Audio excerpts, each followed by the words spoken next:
All right, welcome to the Decompression Chamber. I'm your host Andrea, and this week I am joined by Sam. How you doing, Sam? Doing well. Thanks, Andrew. Thanks for having me on. Oh, thanks so much for being on, and we'll dive right into it. Where are you from? So I was born in New Jersey, which wasn't my fault. Um, That's all right.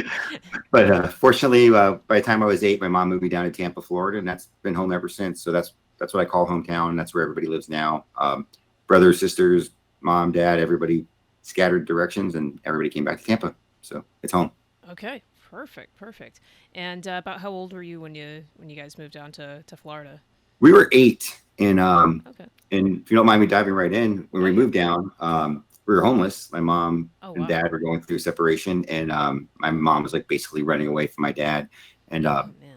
it's funny. So for a Irish Czech girl that was born in Patterson, New Jersey, she thought she was country, and she's like, "I'm going south," and we ended up in Tampa, which really isn't the South. I mean, it was a pseudo South back in the '80s, Sure, um, sure. but it worked out well. I'm glad she didn't know where the real South was because it worked out pretty well. But it was literally me, my brother, 2 sisters, Wow. and her in a van. But at least then they were full size vans. They weren't minivans, so Yeah, we yeah, had an advantage, exactly. right? Had some space. Sure. Exactly. And we came down, drove down, parked at a truck stop for a couple months. She started waitressing and got a security job. Then Wow. moved us into a trailer, and then got a job on a school in the schools in the Hillsborough County schools. And we started growing out from there. So Yeah. we made it pretty well. I mean, we climbed out because I mean it's America, and as Yeah. long as you don't want to mess your life up, you don't have to, and Yeah. you can do anything. Oh, So that's great. And you said you had a brother and two sisters. How old was everyone? You said you were 8. I was 8, so I there were 876, 875. My brother, sister, and I. So my younger sister's about a year younger, and my younger brother's like another yearish behind that. Hmm. We're all sequential, and my older sister is like 5 years older than me. So Oh, okay. so she was like 12, 13, which is probably more. It was probably rougher for her being 13, moving down in that than me, and definitely than my Yeah. brother because my brother's kind of he's 5, he's 4, he's like he hasn't started kindergarten yet. He doesn't really know what he doesn't know. Um, Right, right. Yeah, well, yeah, especially for your older sister, I imagine there's a lot of babysitting duties that fell to her while mom it was was, and gone. it was Yeah. stressful, and I think she and she had some issues with it, and I think, but we all did pretty well. Ironically, I joined the Marines. I'll jump ahead for a second. Sure. As did my younger brother and younger sister. They both re-rolled in there, and it wasn't part of the plan. It Hmm. just kind of happened. So that was kind of nice. That worked out. That was kind of a stepping stone for a lot of us to figure Yeah. out what we're doing. Oh, that's great. Well, yeah, we'll fast forward to that. You joined the Marine Corps, but was that, always your branch of choice, or how did you get to know the military? What were your thoughts about it growing up? There are other branches. I didn't know. Yeah, I, yeah. No, it definitely was the Marine, but I wasn't deeply like set on joining the military. It was something I passed me in my mind. I was like, you know what, I like the country. I grew up like the Alex P. Keaton in my family. Everybody was Democrats. Everybody was like whatever, and I'm kind of like, hey, Reagan's a great guy. Like this is awesome. Like yeah. um, I love America. Let's go. Let's join. So it wasn't really in the front of my mind, but it was something when I once I got to high school, it was something that was kind of like I thought about as a child. I never thought about it. My dad wasn't military. We didn't like Hmm. have a lot of military interaction. Um, the one exposure we might have had is I had a cousin that's about 5, 8 years older than me. Okay.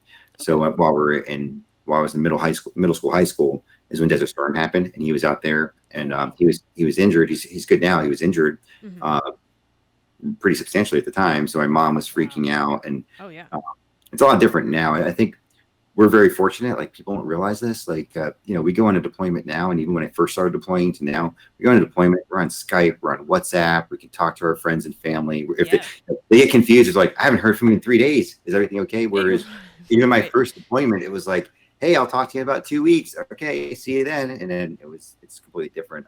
Yeah. Imagine back in Desert Storm when there's nothing. So Yeah. um, you get word that he's hurt. Don't get the full reporting. So it was pretty stressful on the family, on my aunt and everybody else. But I mean, thankfully he's full recovery, Good. great, got out afterwards. But and he was in the army. He was an army medic, a Okay. helicopter medic. Um, Yeah. yeah, so it was a little bit of there. It was there, it was peeking in, but I kept thinking, okay, I'm going to go to college. I'm going Yeah. to figure it out. And then once I was getting closer to college, my senior year, I was like, you know what, I'm going to go to college. I'm going to major in something that's not going to give me a good job. So, when I get out, maybe I'll jump in for 3 or 4, do a 4-year commitment and then get out and then build my career. Yeah, smart. When I went to college, I originally started out going to film school because I loved Yeah. it. But I was like, I'm still going to be broke, still going to be getting coffee for people, not going to make any money, and I'm going to have student loan debt. Maybe that's a good path to go be, public affairs in the military or something. Absolutely. But that's not what happened. But that was what I was thinking might happen. Yeah. No, it's you're trying to figure out your path of, I want to do film school, I also want to do the Marines. How do these two marry together? So Yeah, and that's the thing is, after the first year of film school, I was like, I don't know if this is really my gig. Like I said earlier, like I grew up pretty poor. I don't want to go to college for 4 years and be poor. Like maybe I need to do something else. I'm like, but I don't know what that is. I'm like, I just need to reset. And almost like not quite this like extreme, but you can kind of imply like as this is all going through my head, I'm sitting out, in the living room with my 2 roommates, and the cool Marine Corps commercial comes on where the guy slays the fire dragon, the fire monster, and I'm like, yeah, you know what? That's always been a good commercial. Maybe I should just call the recruiter. And it was kind of I didn't join to necessarily slay a fire monster, but hey, I was on the verge anyway, and exactly.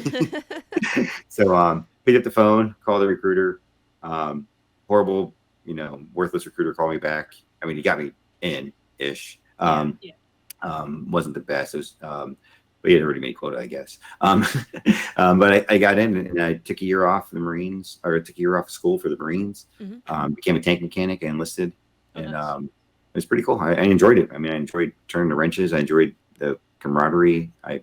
Sure. I wouldn't say I enjoyed boot camp, but like in hindsight, it was a good deal, and it was a good reset for me to figure out what's next. Rolled back into college, changed into an engineering major. Hung out there. That was complete pendulum swing from the film school. And a lot more homework. A lot more studying. And way fewer girls in that engineering school class than and highly suspicious of the ones who were there. But yes, I did that, and then but unfortunately, I didn't graduate with an engineering degree because skipping through a couple of years, I'm engineering. The officer, OCS, officer recruiter, basically equivalent. He comes in, and he's like, "Hey, you want to be an officer?" I'm like, "Oh no, I'm kind of having fun. Why would I be an officer?" I'm like, "Actually, wait a minute. Can I fly?" He goes, "I don't know. Can you?" I'm like, "Is that a challenge?" He goes, "I'm not gonna tell you if you can fly, but we have flying positions." I was like, "All right, I'll try it." So passed the flight aptitude test, and then went off and graduated, got my commission, and the rest has been history. So I did, spoiler alert, I did get to go fly. I ended up flying C-53 helicopters, which I love, and wasn't really made for the airplanes because kind of had some bouts of air sickness the first couple months of flight school. Oh, interesting. Which was not fun. No. Ironically, I got over them and never ever got sick doing aerobatics. I can do loops and rolls. That was fine, but when I was just starting flying straight and level, got sick. Wow. So my body grew out of it, but it was interesting. So they kind of adjusted me heading through helicopters. But I wasn't. I had some peers that were bummed out because they got, oh man, I got helicopter. I actually went in thinking helicopters were probably what I wanted. It's certainly more challenging to learn than fixed wing aircraft. But you talk about flight school. Did everybody start on fixed wing aircraft and then? Yes, because you were Navy, correct? Navy, yeah. So in Navy and the Marine Corps, we both kind of do a fixed wing first, and then from fixed wing you get you branch off and you either pick like the C-130 or big heavy aircraft, or the jet path, or the helicopter path. And it's based on scale, where you graduate and rank, where your minimum score is, and then a lot of it's just also based on luck, like what's available that week. Honestly, the needs of the military. Exactly. A lot of that going on. All right. So, and then going back to, you said you didn't graduate with an engineering degree, but was it at least a degree that was applicable to aviation? Well, not really. It was social science. And the reason is I actually went to my counselor and I'm like, "Hey, I'm leaving engineering school." And I was industrial engineer, which is a very flexible engineering degree. And he's like, "Why would you do that? I'm not going to sign off on this." I'm like, "I'm going to the Marines as an officer." He's like, "Oh, all right, that's probably the only answer I'd sign off for. And so he signed it. All Um, right. and I check it to the social science department because I kind of looked at my list. I was like, okay, been in school a little too long. Just let me look at fill in the blanks. What degree am I closest to just with what I have? And it was a social science degree, economics degree. And so I went and talked to the counselor there, and I'm like, hey, I want to come in here. And the counselor was actually very nice. He's like, well, you only need 120 credits to graduate. Yeah, have 146 or whatever. I really don't want you to have to be stuck here for 2 classes. He's like, I'll substitute your engineering economics for a baseline economics class, and I'll substitute your history of engineering for history. He goes, and then I'll give you a waiver if you want to just take 1 class and graduate this semester. And I was like, a little bit tempted, but I was also had done so much work and had no life for the past couple years. I was like, you know what? I'm going to hang out and take, a law class and 1 in economics class and hang out for another semester. And he's like, whatever. Yeah, whatever, dude. Which is also funny because it was like my 7th year. I get around to say I was in a 7-year plan. Well, engineering school doesn't take 4 years unless you're exactly. A genius. 5-year degree there. Yeah. And then I took the year off for the Marines and I had switched. So it took me 7 years from basically high school graduation to degree. Yeah. Not literally 7 years, but I like to kid around and say I was on a 7-year plan. And so at that point it was like, yeah, catch a few football games and enjoy it. At that point it really was this kind of coasting, but it was my pre-ward for going in the military. Yeah, might as well. Yeah, you're going to be working hard the next several years, especially as an officer. It might as well enjoy the time while you got it. Well, and that's a pretty interesting path too, because if recollection serves, I mean, only about 12% of the Marine Corps officer corps comes from the enlisted ranks. I mean, that's a really huge feather in your cap. I mean, that's it's usually OCS, ROTC, the academy, whatever else. So definitely a rare thing to have there. So were you active duty once you got once I got commissioned, I was active duty. I went on active duty 2000, basically January of 2000. We do our officer candidate school is 6 months long.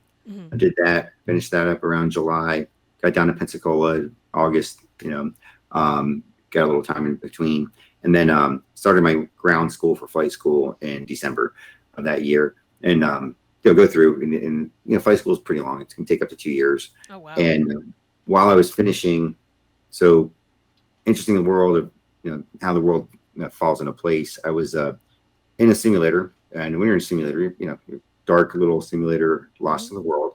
I go in a simulator, I come out of the simulator, and the student break room is empty. There's a little big study room with the refrigerator to go get a drink while you study for your next sim, because you usually get 2 sims a day. You get a sim and then like a 2 or 3 hour break and then your second sim, and that's kind of how they rush you through. Okay. I go to the break room and I'm like, everyone's gone. Okay, well, that's strange. I'm sitting in the break room and like hanging out, and this is like, I don't even know if I had a cell phone then. Probably not. This is 2001. Like it was I had a cell phone, but I'm not sure if I was using it or it wasn't attached to your hand like it is. Yeah, exactly. and I'm sitting there and I go, let me turn on the TV, and it's 9/11. So I didn't know that happened while I was in the sim, and that's why everything was clearing out. Another friend comes out of her sim, and she's sitting there, and we're like both like staring at the screen, like, wow. And then we're like, oh, and they're like, everyone's leaving the base, everything's closing down, everything's shutting down. And they come back in and like, you two are going back in for your second sim. And I'm like, okay, I guess that makes sense. If we're going to war, we might as well. Yeah. Right. Now we're really going to have an accelerated training program. Yeah. So it was wow. It was a good stressor. I mean, it was a good test if we can I guess work under stress. Like, hey, sure. You're just a student. Jump back in there. You'll find out what's going on later. And then it was eerie because once we came out, there's a Pensacola or the air station up there, and like it's literally like dead. Like everybody's gone. Like no one's on the base, and it's so strange. Like I mean, there's the MPs clearing people off, but there's no activity, and it was strange. And as I said, like right at the beginning, I was born in Jersey, so I have family that live there. And right. Work near there, and then people I met in college who'd gone up and lived there. I was very fortunate to have A friend that worked in the World Trade Center and just didn't go to work that, like the whole story, like, those serendipitous how it happened kind of things. He just Yeah. didn't go to work that day. Well, But there he was moved home. He moved home the Monday next Night day. Football the night before having Yeah, everybody something go. along those lines may have been. Wow. But he moved home the next day. Like he was like, he packed up his stuff and moved back to Miami. He's like, I'm done. Oh yeah, yeah. And then my cousin used to work at a little shop near the base of um, near the base of the towers. And when I finally got a hold of him, he had like just quit that job like 2 weeks prior. Um, Wow. we weren't like, I mean, we were very, very close growing up, but like we didn't hang out. We weren't, you know.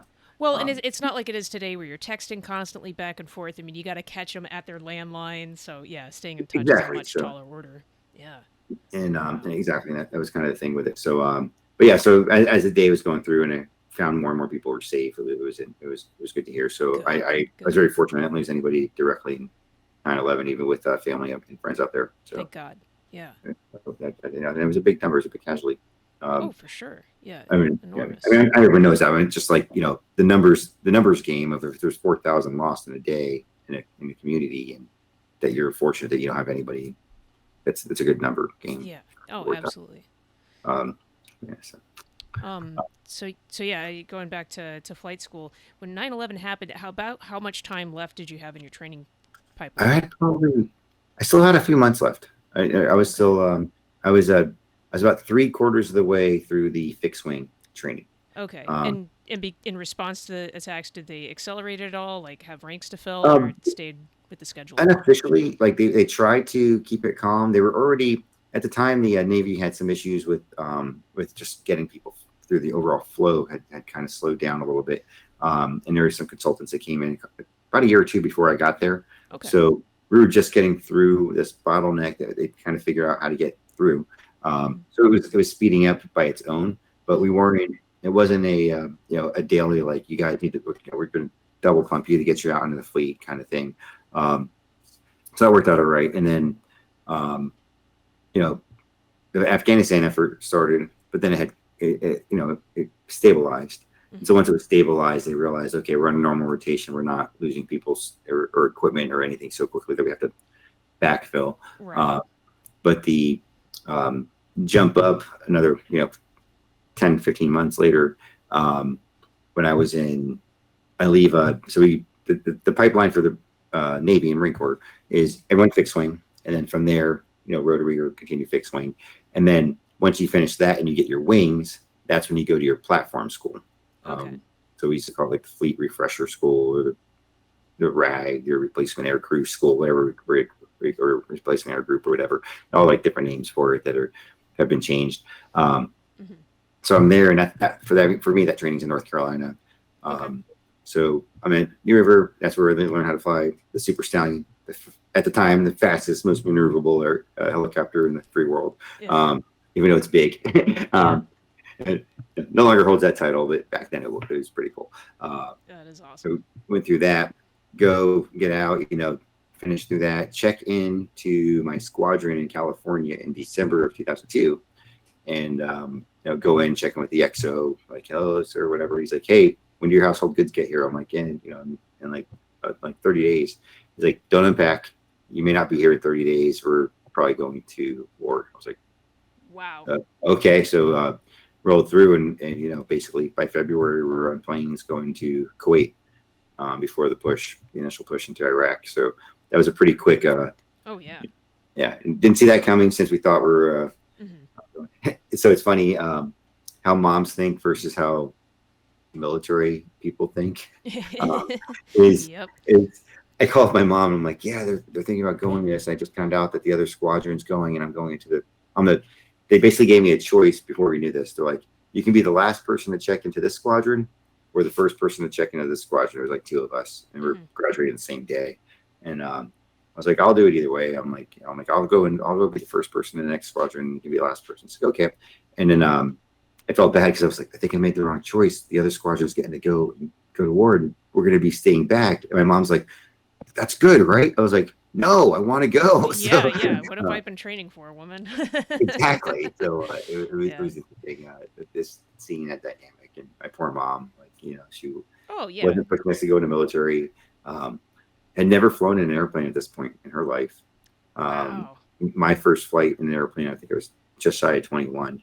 Wow. Um, so, so I'm going in as a pilot. It's already like pushing her to the edge, and then we go off to a OEF1, and my by this time my sister had joined. She was a Oh wow. staff sergeant, I think. She was a staff sergeant in the reserves, Mhm. um, with a track company, an Amtrak company. They Uh-huh. and so for those who don't know, that there's a look the personnel movers that go through the water. They look like a tank, but have water in it or float in the water. Mhm. Um, so she's at that unit, and she does all the training and workup with her. And then about 3 weeks before they're about to deploy, they pull her, and she's a platoon sergeant. They pull her and three other females out and say, by the way, you women can't deploy. This is a combat MOS and a combat unit. And at the time, I don't remember if you recall, up until like 2005, Mhm. women, or 2006, women couldn't deploy in a combat role. They can only Interesting. deploy in a support role. And like she was like devastated. Oh It was yeah. tore her apart. She's like, this is my crew. These are the people I taught it. Whatever. Yeah. And then this is going on. She's staying back. Um, like a month later, I can't recall her name. The the Army female convoy truck driver that got rolled up that they had to do a rescue for. Jessica. Yes. But Yeah. anyway, that Just drawing a happens. blank. Yeah. And so like my sister's livid. She's like, that's like, oh, she's not in a combat role. She's driving a truck. And she's like, wait a minute. Supply officer in a or supply NCO in a combat unit is a Mhm. combat position, but driving through a battle with a truck is not Yeah. a combat position, and it was just absurd. Yeah. Um, Yeah. so she's like, "Screw this! I'm going to go become an officer because as an officer, um, they don't determine it's not designated anywhere she's at. So she's like, if I become a pilot, then I can be a female pilot in any war zone because they don't count that. I'm like, It's true. Yeah. yeah. And so she's like, okay. So she did it. Like she Wow. rushed to finish up her degree. She went to OCS. She got everything now, and then and Good she's been for doing her. pretty well. 20 years later, she became a CS-46 pilot and then transitioned to C-130s, Wow. and currently is a C-130 pilot in the Marine Corps. Her position today, as of like 3 months ago, she's not flying right now, but she's still that's her job, a C-130 pilot in the Marine Corps. So That's uh, amazing. my mom went from never being on an airplane to having two pilot kids and three people in the Marines, and she's like, yeah. Yeah. And somehow any stressor. I guess being a teenager is more stressful than that, right? Yeah. Yeah. And then your younger brother is also in the He Marines. is as well. Wow. It's funny, like reversing. So '94, I go to boot camp, Mhm. and I graduated. And so that's after I took my little break from college. So I go to boot camp. 90, you know, September 23rd of '94. My brother comes in and goes to my graduation at Paris Island, and he doesn't know what he's going to do.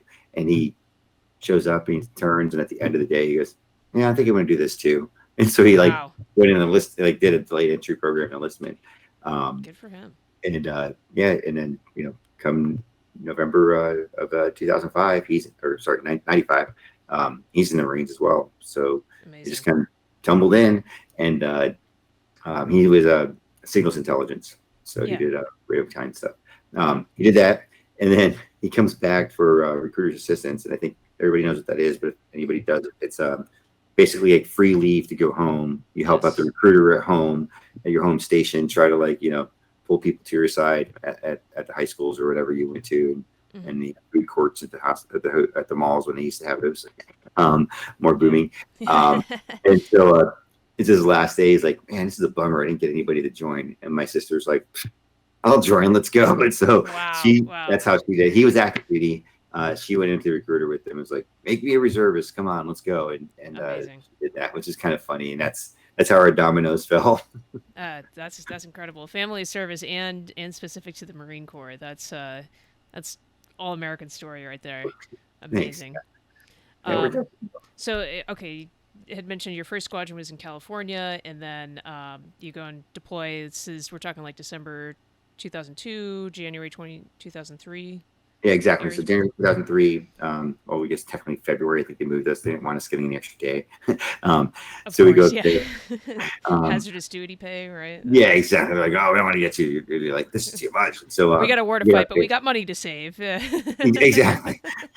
It'll cost billions, and we'll give billions to Afghanistan and everybody else, but we can't give our military an extra $600 because Yeah. we got to save money. Um, Ludicrous.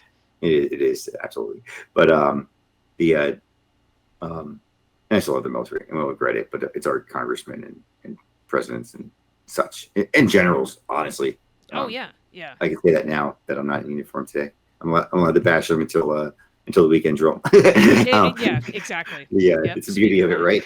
I love Hmm. being a reservist. Yeah, and then deploy, and then we came back in September. So we were there in March, the initial push. Me and two other lieutenants, like, totally fresh out of flight school there initially. And some other people that had more experience, and obviously it was like every unit. And then came back in September, and it was kind of a reset and an ongoing war. Hmm. Yeah, it lasted a day or two, if I recall correctly. Yeah, yeah. But yeah, so it was an interesting deployment. I mean, there was by the time we left, if I recall, I think the end of 2003, we thought things were going to be pretty okay. Hmm. At least the American people thought things were going to be calm and it wasn't going to be a forever war. And it seemed like things were starting to come Right. into a lull. Um, and then, yeah, that didn't last that long, Yeah, but yeah, it was there. yeah.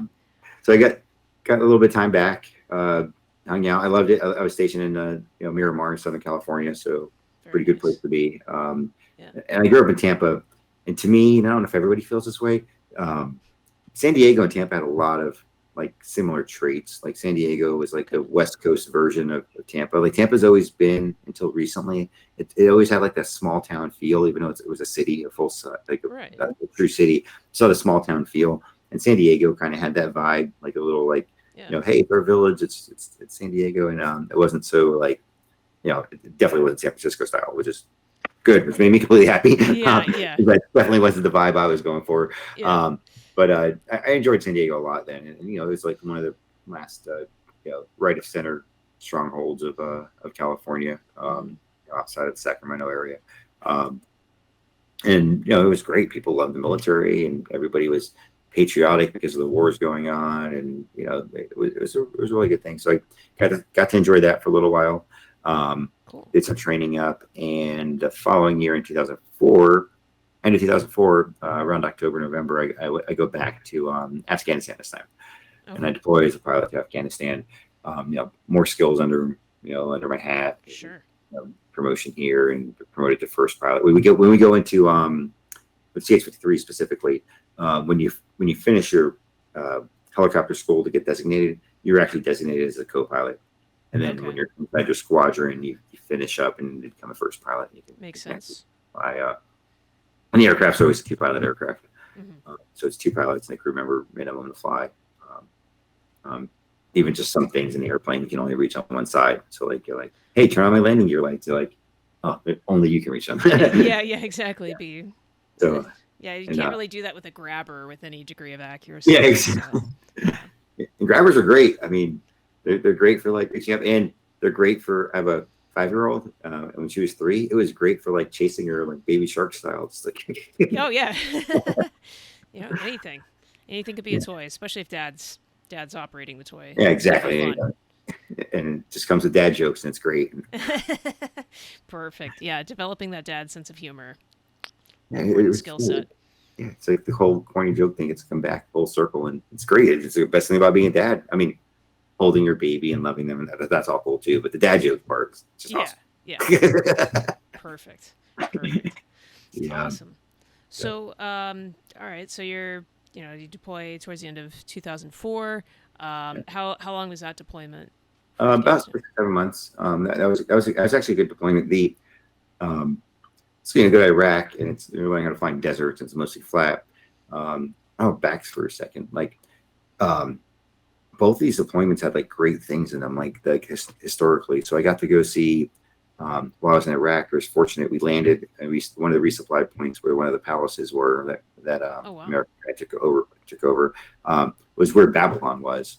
So Okay. for a day, that's when like things were calm enough. So towards the end of us being out there, we turned a helicopter off, drops like somebody out for a meeting or something, and we got 2 hours or so to tour the ruins of Babylon, which is pretty Wow. impressive. It's pretty cool Yeah. to be able to stay there, take a picture Definitely. next to like these ruins that are thousands of years old, and having engraved encrypted scripts in them from Mesopotamia and Yeah. Yeah. Wow. Nebuchadnezzar. Okay? So and it's funny because they knew the site was there, when it was found, it was being excavated. Saddam Hussein had built on top of it, so like it ends up getting covered in sand. So he started building on top of it, like a more modern city in a frame.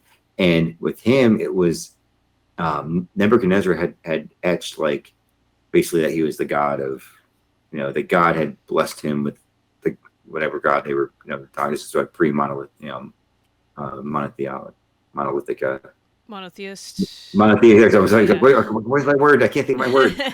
I'm picking up what you're throwing down. I won't let you litter. Before Judeo-Christian, Abrahamic type of religious, obviously. So, whatever god it was, like had bestowed upon him to be their king, and so he would his bricks said, thank you, whatever for whatever. So Saddam tried to do in the same vein. He basically said, like Allah has bestowed upon me to be the ruler and president of whatever you call him, a dictator, but he didn't call him a dictator of the Iraqi people, and he started building on top of it the same thing. It was kind of funny to see that ego play into going to play, and so that was pretty cool. So then jumping back to Afghanistan, so that's all flat. Jumping to Afghanistan, like they're beautiful mountains. I mean, worth like beautiful valleys with like rivers cut in, like almost like beautiful canyons, like with multicolor stone, but not quite as like the Grand Canyon, but similar. Like it's got the layers and the oranges and the browns, and you can see it go through. And there's rivers on the bottom, and as you fly through these canyons, you see these short little like river banks where there's villages all lined up in them, and you get to see like these a village like 35 people here, and they're fishing and washing and growing their little stuff, and it was pretty cool to see. And a sad thing to see, but it was still kind of neat anyway, was in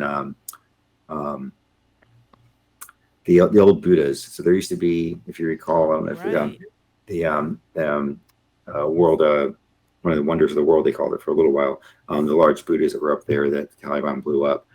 We got to fly past it and see the ruins of it at least, and you can see the rubble of how they just dynamited it and it made it all come down. Wow. But you see this etched out in the side of this mountain where they were, and it was pretty impressive. Like so, from a flying perspective, it was beautiful. We got a completely different thing. We were landing in snow. We were flying over mountaintops. We were seeing we got to see the season change from that perspective. Getting out there in October, like as it was becoming cold, because initially I pictured Afghanistan, and it's mostly desert, but it's mountain desert. But I pictured it as just desert and hot, and didn't realize how varied it is, how cold it got, and the snowfalls they had.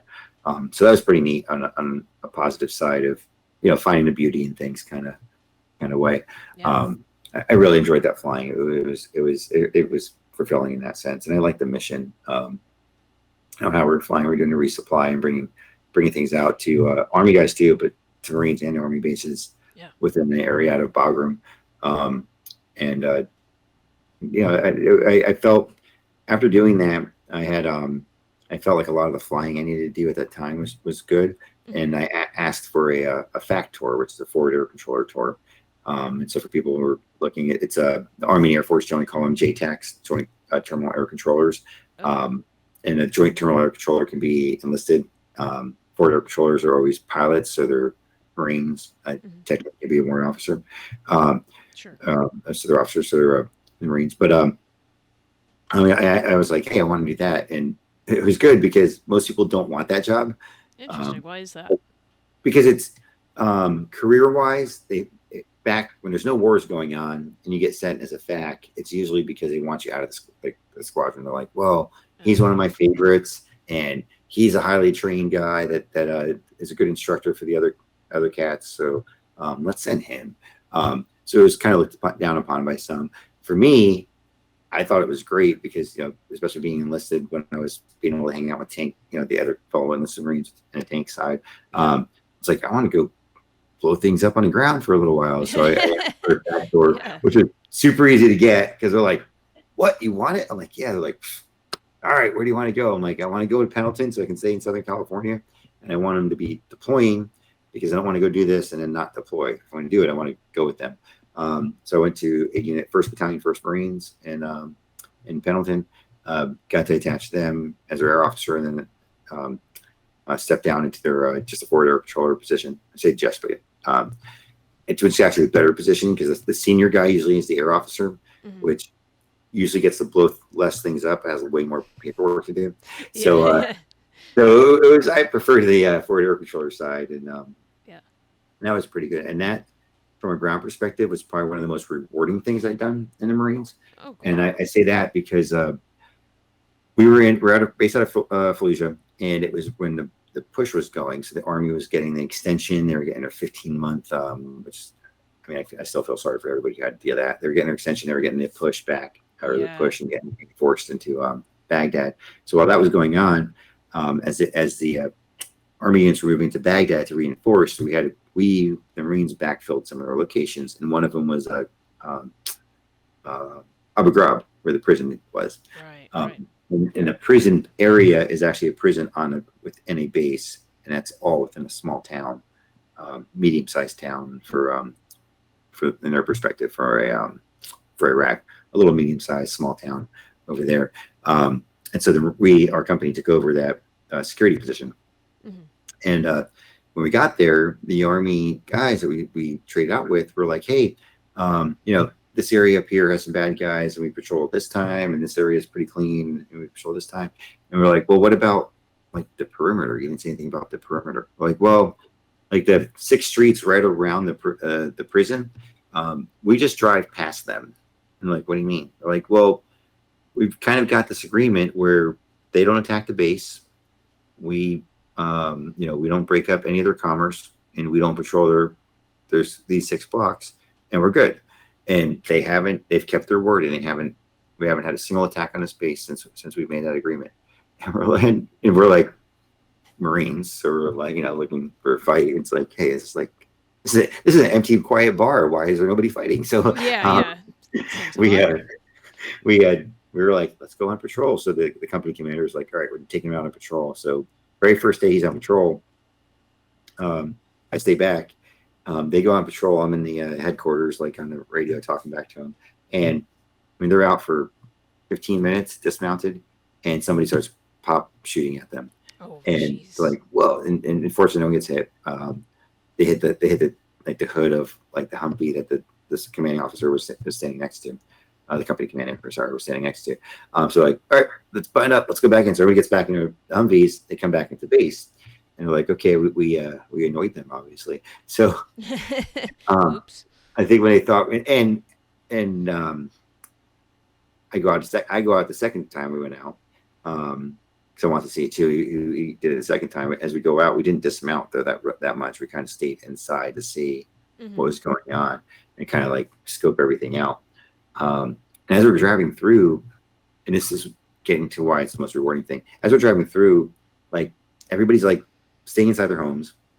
Right. The kids that were playing outside, you see the moms coming out and like grab the kids and pull them back into the house. They can't even wave to us. The kids are trying to wave and are grabbing their kids and going back. And they're like, they don't like us, or they're afraid of us, or a combination of both, or going on. And we go back in, and then the company commander was like, all right, I have an idea. At 3 a.m., 2:30, we're going to go out there and we're going to set up people in spaces, and we're going to set up a patrol. So we're already in place, and we're going to do 24-hour patrol. So there's no gaps, and we're going to stop and figure out where everybody's coming from and what's going on. And he did that, and they were like, what the? That happens a few weeks, about a week and a half into it. We start, rolling people up, arresting a few people, getting some names going through.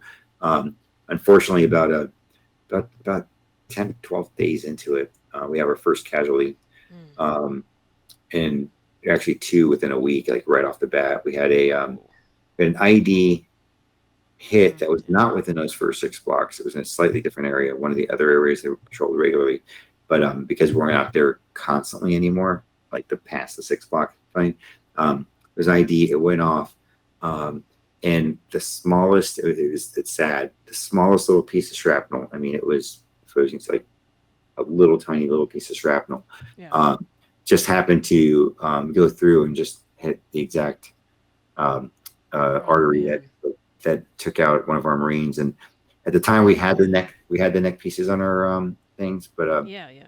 most of us didn't wear them. Yeah. I wore mine actually, to be fair about it, and the guys in my car did, because I made them. And they're like, but he had his dangling because he was walking on patrol, and it's hot. It's 100 degrees, and Yeah, it's hot you don't and realize how that little piece makes a difference. And well, um, and the prevailing logic is kind of, well, if I get shot here, it's not going to do anything, and that's true because it's just Kevlar. There's no plate in that piece. exactly, But yes, I exactly. mean, it's well, it's going to be some freak thing where it could make a difference, and Right, and we that's don't know the if maybe scenario. it was so flat it would have penetrated through the Kevlar and it would have It gone could have, through, or yeah. but maybe it got deflected, a tenth of an inch or something, and made that difference. So we lost that Man. Marine, and then like a day and a half later, a sniper took one of our guys that was on Overwatch. So he was basically the reverse. Like the guy was on Overwatch up in a building on a rooftop, Hmm. and a sniper that we couldn't find out where. We eventually found out. Um, through reporting, and might have been a little bit of help from the CIA guys, but and then somebody turned. It was a team of 2 guys where they would pull up into like a fruit market, Hmm. and the first guy would be up there checking out the fruit, and he would tell the guy in the trunk where to go, like, hey, top of this building to the left. And he was basically a spotter for him. So Yeah, yeah. he was an overt spotter, in public, buying tangerines and telling the other shooter where to go. And Wow. then, and he was amongst the crowd, and the sniper was unfortunately very good. Hmm. Uh, I'm assuming Mujahideen trained, kind of got like he was Probably. good. And took the one shot, and that guy was in full armor, everything, and he was able to hit just where he had to, basically, to expire our Marine. My God. Um, and then the reason why they weren't getting caught is because they were right there. And when he heard the shot, the guy getting the tangerines would like, oh no, everybody, and he panicked like everybody else. So Yeah. he's getting the getaway car, but it looks like he's a fleeing, panicking Yeah. civilian.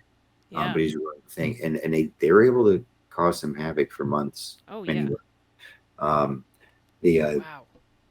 I think it was a Marine or Special Forces sniper finally found them and took them out. Good. But like I said, they divvied up a few numbers of Yeah. Marines and soldiers, unfortunately. Man. But that's the sad part. I'm getting to the good part. So of why it's rewarding. By the end of our month and a half in that area, Hmm. the kids were coming out. They were bringing us Oh, fresh bread from their families. oh, They were that's talking awesome. to us. Everybody's there. People feel safe. Um, the yeah, we're giving candy to the kids so that they love it. They're eating it up, both literally and figuratively. The and we one the company commander goes and talks to one of the elders in the thing. And he's like, um, why have you stopped giving us any tips? You guys were giving us tips. Is somebody roughing you up? Are you afraid? Did we do something to make you mad? He's like, there's no more tips to give. He's like, you cleared it out. He goes, you Yeah. made it such a problem. The bad guys moved a few little villages over. They decided it's not worth fighting this every single day. Yeah. And one of the cool things that was a culminating point of that is, and I give that company commander some credit. He put snipers out, casually without anybody knowing it, in a building that we realized the family had left. Hmm. Uh, and it was on a corner in the like the town's not that big. I mean, when you say town, it's like there's a main road on top, main road on the bottom, and then the town probably is 4 streets by 8 streets or 10 streets. So, it's the sub community. Um, and um, and the and this kid, like, and they had the technique. They dropped these IEDs so quickly that like they plant them, and but they had their thing down. Um, Almost like it was like, you got to be kidding me. Yeah. Exactly in line of sight of where the snipers were. They came around the corner in the car, and they'd gotten it down to where in less than 45 seconds they had an ID set in place. Wow. Car comes around, they start rolling out, and the sniper's like, "Sir, we got it. They're planning an ID. We're gonna take." And they take him. They get all three guys, like the driver, the guy leaning, as he's leaning out, he's got literally saw his ID, like when we went up and found the deceased. He's leaning out, he's still got the ID in his hand and is putting dirt on it, and he gets shot. Wow. The spotter is shot in the car, and then the driver gets out, starts running, and he's shot. And so they just, they were done, and we took a picture, and they said, "See, it's you guys." And we spread it, and we asked the people to identify them, and they're like, "They're not from this town." They're like, "We don't know who they are." You're like, "Are you protecting them?" They're like, "No, we really don't know who these guys are. They don't live in this town, and we don't want them." And that was one of the main breaking points, because that corner is a block that their school is on. And so the parents were like, "Why is this kid coming from another village and putting an IED where our kids could have walked in and be the ones that hit it and not the Marines?" And so they were, and that helped turn them. So that was a good story. Like by the end, they did come out. We'd done what we were supposed to do, what the State Department's supposed to do, but somehow Donald Rumsfeld thought was our job. Quick aside, I'm not a very violent person, but when he was alive, if I was ever in the same room as Donald Rumsfeld, I would have gone to jail to punch him in the face. I think it was probably the only person, only like 70-year-old dude I would have walked up to and just been like, "Hey, sir, nice to meet you," and then just blind punch him in the face. Just pop them. Yeah, and then I would put my hands up and get tackled by security and be like, I just need to do that. But I'm done now. Mission accomplished. I just had to do that one time. Sorry. And when I go to trial, I'm just gonna say, I snapped. It's his fault, and get off. And I don't think anybody else would be mad at me. I think if you truly had a jury of your peers, you'd be just fine. Like, they'd be like, no obviously it's your fault. Yeah. You provoked him. Yeah, exactly. Wow. But yeah, that made me feel good. And then, like many of our veterans, obviously when you read the stories and the reports, months, a year later, that the place fell again, it hurts. Oh, for sure. Yeah. And that I think I handled it pretty well. I think, and I talked to myself. But I know that, like, especially with Afghanistan, so many of our friends and peers, I reached out. You start calling them and say, "Hey," and this for anybody watching, that, like, check up on everybody and just give everybody a call. Like, if you think if there's a reason for someone's head to, someone's name to pop into your head and you think about them, it might be a reason. So give them a call. Like, not send them a text and be like, "Hey, buddy, what's going on?" Because especially that I call a lot of friends during Afghanistan, watching it fall. Oh, for sure. It was just one of those things of, re-justifying what anybody's been through, what we lost, or the time we lost, time away from anything. Like, it can be as simple as, I didn't get to see my puppy grow up, and it sounds like a joke, but it's not. Like, there's a lot of, you miss these things at home, and you miss and you make the sacrifices because there's a reason. And then when you think the reason's gone, you try to judge. So and in the end, we did the right thing. I mean, Iraq, it's less of a shithole than it was before we got there. They want to be better. I mean, they're always going to be whatever. I think they'll get there eventually, for as much as the culture will allow itself to. There's a level of security there that's kind of come around. It's going to take a few more decades, but I think they'll get there. And I think all the sacrifices we made, I think we're, they'll be fruitful in the end. We'll figure it out. Yeah. But not to bring it down or anything. I just want to make sure that while we're talking about something, when people, like, if there's veterans out there, fellows, brothers and sisters that are watching this, we care about you, man. Like, give us. So, but so that, and then I got good deals. I came back home. Tell you guys a little secret. So I check into I come back in. I go check back into my flying squadron, and a lot of times, going back to your question earlier, why people don't want these fact tours. Sometimes they get the fact tour, then they come back, and then they're kind of like stuck out of the cockpit for a while because they get thrown on bad deals or they don't get good locations. Because I had asked for it, and they actually kept their word. My CEO and the ops were like, "Hey, when you come back in a year, we'll take care of you. We'll put you on. We'll let you to the best of our ability. We'll let you pick your squadron. We're going to go next. Whether you want to go out on a boat and go on a MEU, or want to go the ground side, somebody who's going to deploy quickly, or someone who's not. He's like, we'll kind of give you a break, and we'll take care of you."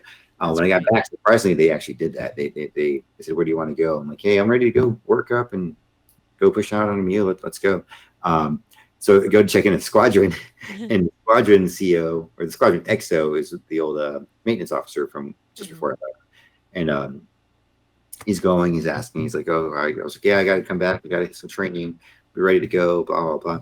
He goes, "Do you need a break?" I was like, "Nah, I want to go." He goes, "Oh, I was asking because we have this deal.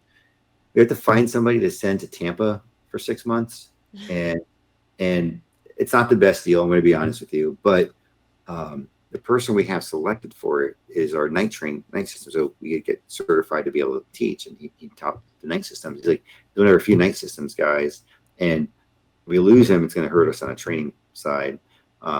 He goes, "And we can't force you to go." He goes, but since Tampa's your hometown, if you want to take that job, because it's a desk job, you'll be back home, but you'll be literally home. It would help the squadron out. And so the outside Sam was like, "All right, I need some time to think about this. I want to go home and think about it. Can I give you an answer tomorrow?" And he's like, "Yeah." He's like, "Absolutely." The inside Sam is like, "Are you kidding me? I get to go home." Yeah. My hometown, hang out in a hotel. You're going to give me a rental car, and I'm going to be like home, and you're going to be like $30 a day per diem on top of that. I'm like, yeah, of course. But I pretend I was like, go. So I go home. I tell my roommate. He's like, "I hate you." And I'm like, of course. I'm like, so I go, I make sure it makes sense. Literally, I call him and it's like, "Yeah, this will make sense." And I go back, and the next day I'm like, "Sir, I thought about it. It'd be kind of selfish of me not, for me to force myself on this appointment when I'm going to be at the bottom." And that's the truth too, but it was also kind of funny that it worked out well. I'm like, I'm going to take the place as the least trained guy to go jump on his deployment, so that one of your night systems instructors, who would in theory be helping me, is on a job that he doesn't want. I'm like, "I'll go ahead and take it." So I took it, and then the quick aside to this is why it's the secret. It's funny. My roommate is at lunch with some other guys, and they're like, hey, Topher, you know Mitz, right?" He's like, "Yeah." He goes, "That guy's, we never met him, but he's an outstanding guy. He's taking his position so that we don't have to send so-and-so on it." He goes, "That's pretty cool." And he's like, Stop, don't give him any compliments." Wow, some loyal roommate you had there. What a jerk. Exactly. Sold you out, man. He's like, "Stop giving him compliments. This is not a sacrifice for him." And he's like, but he said it as a joke, almost like the sister in Ferris Bueller kind of thing. Right. Yeah. Like, Ferris isn't sick. But it worked out well, and it worked out really well because I came out here, saw a different side of the military that we don't get to see. I worked for Central Command at the headquarters building, the 4-star Command headquarters building, in their operations special activities planning, which is a lot of subs. But it was pretty interesting. Like the stuff we worked on was cool. It was a neat like the topics you find out about. It's not like you're not doing cool sexy things, but you're reading about and helping support the people who do get to do those things, which is rewarding in a way. And I show up, and there's a Marine lieutenant colonel is a branch chief, and there's a Navy lieutenant commander that's his deputy, and there's a GS 12, and there's like a few contractors, and the whole office only has like 7 people. It's a very small office. It's a niche office with a specific mission. So I go in there, and the other Marine captain is there, and he's like, "All right, yeah, this is what we do." And he's like, "All right, so you do this," and then I go to lunch for like an hour or two. Sometimes I PT, and I'm like, "Again," and he's like, "Not skinny." I'm like, "You're not PT. You're getting double rats or something. You're not PT." So I was like, "Oh, okay, well, that's pretty cool. That's that stuff. And then we do our turnover after like 2 weeks, and he's gone. And I'm sitting there, and I keep like asking the lieutenant colonel what he wants me to do. He's like, read up on this plan and do this. And I'm like, okay. And he's throwing it around. And then finally something comes up, and there's like there's a conference in Bahrain or Qatar, in Qatar. And I guess then as a junior captain to go support the conference. And conferences are weird because you can be a captain, or you can be like a I don't know, you can be a lance corporal. It doesn't matter. You're basically doing the same thing. You're driving a car to and from the airport to pick up colonels and whatever to get them to the airport, and arranging security and stuff. And it's the same job. So lance corporal / Captain Ashag's there. Taking care of it. But I'm going through it, and I'm doing it. And then the lieutenant colonel, like finally, like when everything's said and done, he's like, "Oh, we need some slides made to present for this or whatever." I put them all together, and so after everything's done, he goes, "Hey, can you do this?" And he asked me to do something. I was like, "Oh, that's cool." And then I'm like, why? I'm like, "I'm glad you're finally using me. I felt like useless." He goes, "Well," the truth is, the last 3 people that the group sent out here were useless. He's like, they basically picked whoever was like they didn't want in our squadron anymore. Like worse, like kind of what I was saying with the facts. He's like, because they basically found anybody who was either hurt or was already dropped their papers to resign, or was just a horrible pilot, or they're afraid of, or like whatever. He's like, and that's what we got. He goes, so our last 3 guys, he goes, I just thought you were one of them. I was like, no, I actually came out here because I told him, I was like, this is my hometown or whatever. So he ended up supporting me a lot, and that was pretty cool because that's awesome. You prove yourself, and he's like, oh, so it was a completely different thing. And then he gave me a lot of work. Of course. So then the funny thing was, do I have time? How much time? Yeah, there's no hard in or out. But, okay, cool. Yeah. Then so I don't want to like dabble too long, but No. This is a funny story though. Sure. Funny stories welcome. So I do I'm still in this area. I go back home. Oh, my 6 months ends. I go back, and as soon as I check in back to Miramar, I go get refreshed, get recertified. I go back into Miramar. I get in there, and I check in. I'm like, hey, I'm ready to deploy. I got some refresh time at home. I'm reset. Let me go. I'll leave tomorrow. I'm ready to go. And they're like, okay, I think we're going to get things set up. And then my monitor calls me. The career monitor calls me. He's like, hey, where do you want to go next? I'm like, I'm about to deploy. He goes, no, you have to move. I'm like, I just got back from the other unit at Pendleton. He goes, yeah, we didn't count your Pendleton as a move. So on paper, you've been at Miramar this whole time. I'm like, I know I've been stationed here for 5 years. I've lived like 23 months in San Diego. Yeah, exactly. Like, been all like, over. In the past 5.5 years. I'm like, I don't. And he's like, he goes, no, you're leaving. You got to move. I was like, dude, I seriously don't want to. Like, yeah. No, I'm about to deploy. He's like, I'm not trying to be, and I knew him. Like we're super close friends, but we knew each other. He's like, I'm not trying to be a jerk, man. He goes, you're my friend. I'll pick any place. Pick Monterey. Pick flight school. Pick whatever. He goes, I'll give you good deals. You can. He goes, you just can't stay there. And I was like, I'm like, all right, I'm just gonna resign. He's like, all right, then I need your paperwork like tomorrow. He's like, I need to know what day. Because I need it like right away. All right, so I gotta resign, and then I go back to the headquarters, and then the lieutenant colonel's like, I'm still a captain. Lieutenant colonel's like, since you're resigning anyway, instead of making it for 4 months, can you make it 6 and go back to Tampa and refill your position so we don't have to find somebody else to fill it in the meantime? And I was like, okay. So I go back, for me. which worked out well because the last week, within the last 2 or 3 weeks I was here, I'm in Tampa again now, that I was here in Tampa, I met the girl who became my wife. Wow. So, it was like, I'm getting out. It happens for a reason. Yeah. So I'm like, all right, you're going to send me back there and I get to spend time with my girlfriend. That'll be cool. But I came back. Oh, that's awesome. They put me in that same position. They were more than happy. They're like, we're going to do a by name request so that, headquarters Marine Corps doesn't get mad that they're coming back here again. So they did a by name request and had the general sign it real quick. I was like, thanks, I appreciate it. So I went from a position where they're like, whoever comes in here is crap to, okay, we're going to actually ask for somebody.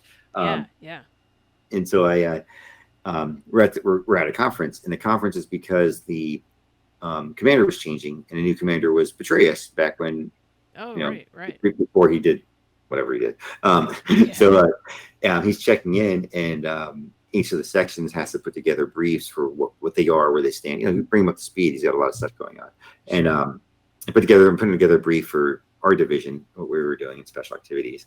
And beforehand, they're like, okay, we're going to go pre-brief the chief of staff. And I was like, okay. And I'm like, oh, pre-brief the chief of staff. And so I go in there, and it's a 2-star general, Army guy, and Major General J. Hood. I'll use his name. I don't usually use names. Yeah. Like I don't use names, but I'm gonna use his name because he's a good guy. He's kind of a mentor to me. So Awesome. I get in there, and I brief him brief. I tell him what we're gonna do and whatever. He wants to see the pre-brief, and he's got the folder. He's got a folder, right? So bring the binder in. It's got the brief in it, and I give it to him, and he's got the old one, and I expected him to give me back the old one when I gave him the new one, and he keeps both of them and moves them off to the side. And so I brief him on everything that's going on. He asks like 4 or 5 questions. He's like, "What about this?" And I tell him. He's like, "What about this?" And I answer it. He's like, "Okay." And he goes, "All right, thank you, Captain." He goes, "All right, Captain, you have any questions for me?" I'm like, and I still remember the question. I'm like, just one, sir. I'm like, written copy of this brief. It's a lot of pages, a lot of work. I'm like, do you want a full binder tab for just the commander, or do you want one for you, the commander, and the deputy, and his aide? Like, how many do you want? He's like, just the commander is fine. We can just take scrap paper. I was like, all right, thank you, sir. And I'm like, second question. So he goes, stop. He goes, listen here, Captain. He goes, if a 2-star general tells you something, it's important enough to write down. Why didn't you write that down? Oh, and boy. I was like, that's right. I had my pen, but I didn't have paper. And I grabbed a piece of paper from the guy next to me, and I wrote the word yes, and I put it back in front of me. I'm like, okay, sir, second question. And I asked him the second question. He was like, he yelled at me, and it was a lot. It was even more stern than that. He was like, yelled at me, and like, second question, sir, blah blah blah. And he yells me the question, and I wrote down like one, like whatever. I just wrote it down to write it down, and then he's mad. He's living. He's like, argh. So we leave, and the lieutenant commander's like, well, that went pretty well. And so then, like an hour and a half, 3 hours later, Lieutenant Colonel comes in and goes, Chief of Staff wants to see you. Oh, was like, boy. Again? He's like, yeah. He goes, oh, the other thing, he's like, you better always have a pen and paper if you talk to any senior officer. And I was like, and so I'm like, okay. And I was like, why? He goes, just go see him.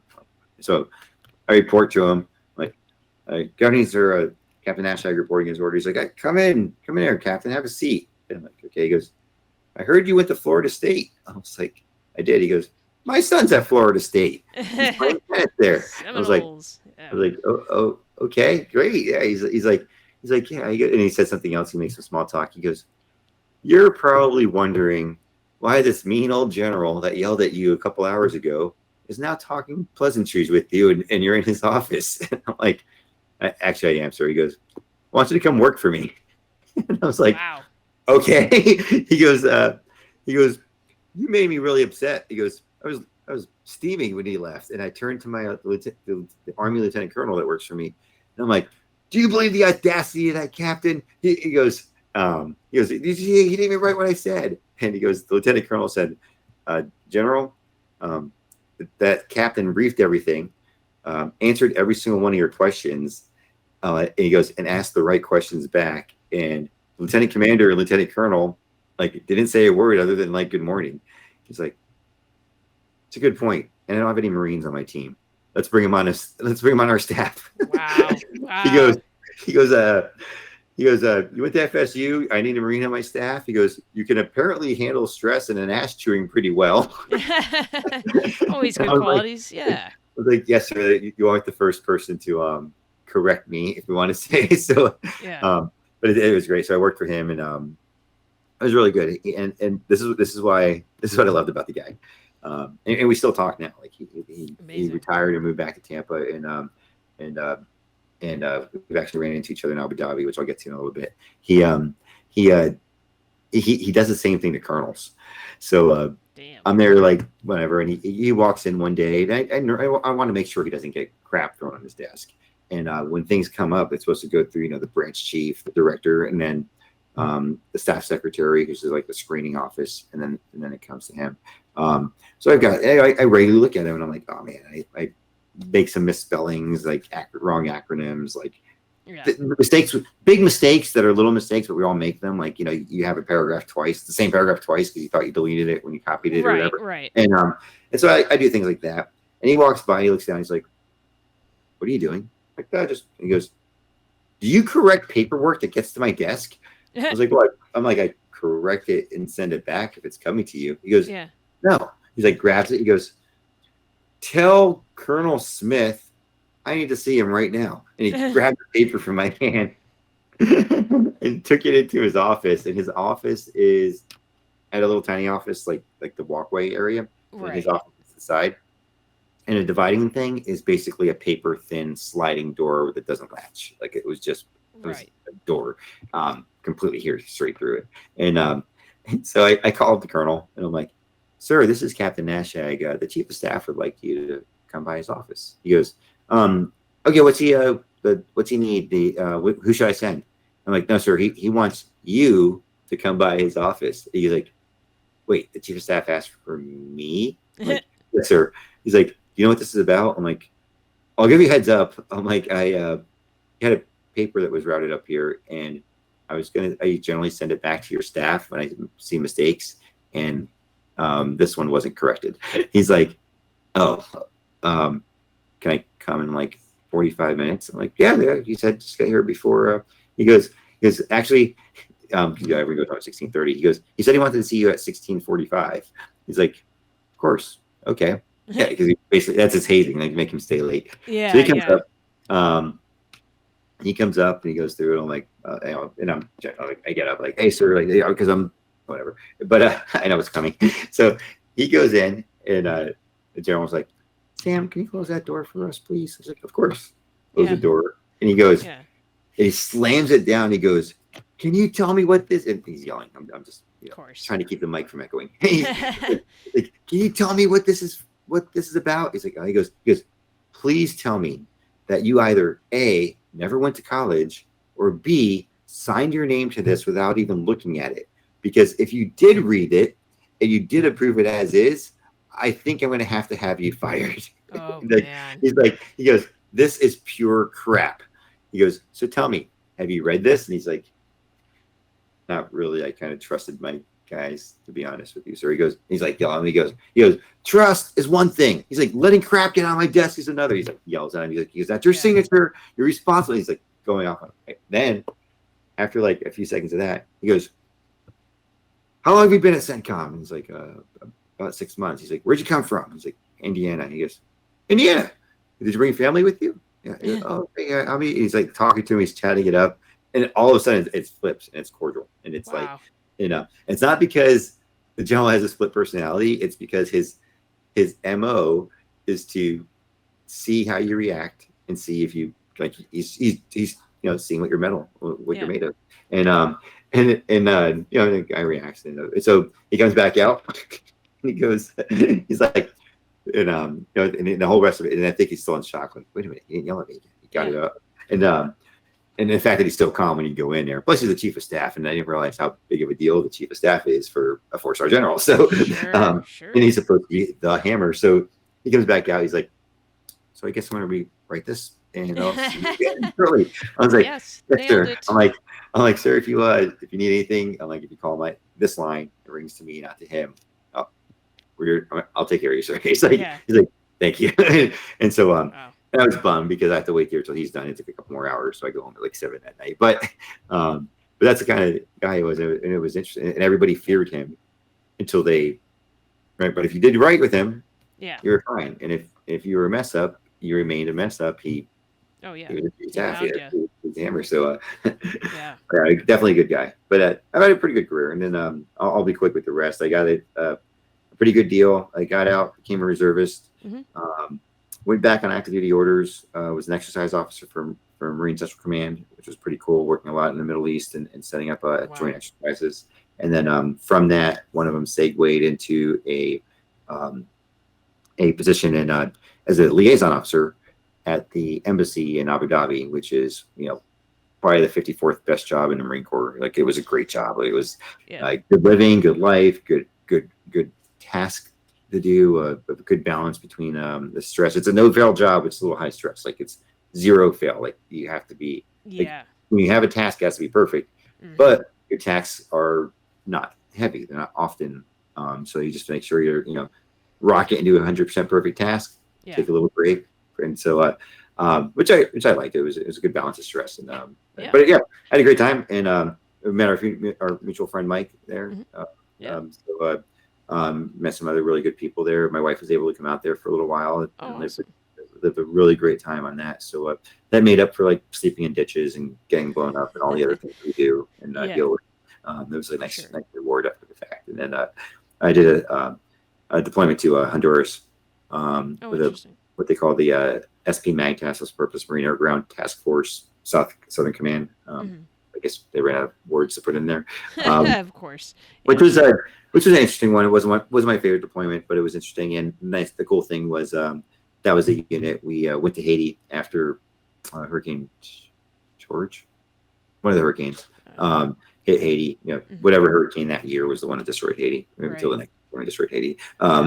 We got to be the response force for that, and we had a pretty good deal. So, but I wrapped up most of my career. I don't want to dwell too much on. I mean, we've already been on it for a little while, but yeah, it's been a good run. I mean, but it's 28 years of stuff to grab me there, really. So I got 17 years active, 11 years. Yeah, so wrapping it up into a few quick seconds, like, oh, what'd you do? I'm like, stuff, a little bit of everything. Yeah. Wow. Yeah, that is definitely a lengthy and varied and as you mentioned, rewarding career. And then going into civilian life, I mean, obviously the reserves isn't a full-time career. What did you get into, and how did that lead into what you're in now with politics? None of it leads into politics. The politics is completely separate. Funny to say, like, yes, it was. I wasn't like segueing into that with like careers. It was a pivot. When I first got off of active duty, before I jumped back on active duty as mobilized as a reservist, I started a film company, like a media company. We did some small things like weddings and like bar mitzvahs and some like corporate training, corporate internal video kind of thing. Cool. Getting that off, and I enjoyed it. It was really fun.